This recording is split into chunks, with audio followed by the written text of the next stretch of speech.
বাংলাদেশের সর্ববৃহৎ আন্তর্জাতিক বিমানবন্দর শাহজালালে ঘটেছে ভয়াবহ অগ্নিকাণ্ড।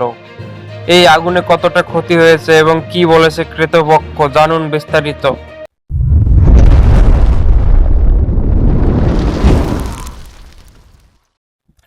2025 সালের 18 অক্টোবর শনিবার দুপুরে ঢাকার হযরত শাহজালাল আন্তর্জাতিক বিমানবন্দরে কার্গো ভিলেজে ভয়াবহ অগ্নিকাণ্ডের ঘটনা ঘটে।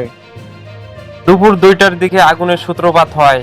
মুহূর্তের মধ্যেই তা ছড়িয়ে পড়ে স্টোরেজ এলাকায় থাকা বিপুল পরিমাণ পণ্যে। আগুন নিয়ন্ত্রণে আনতে ফায়ার সার্ভিসের 37টি ইউনিট, সেনাবাহিনী, নৌবাহিনী ও বিমান বাহিনী যৌথভাবে কাজ করে।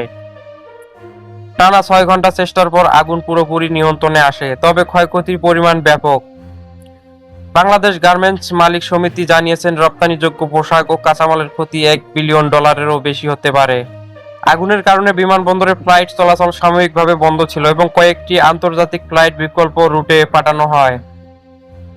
কর্তৃপক্ষ জানিয়েছেন, আগুনের উৎস এখনো নিশ্চিত নয়, তবে একটি তদন্ত কমিটি কাজ শুরু করেছে। ভবিষ্যতে এমন দুর্ঘটনা এড়াতে কার্গো ভিলেজে অগ্নি নির্বাপন ব্যবস্থা জোরদারের নির্দেশনা দেওয়া হয়েছে।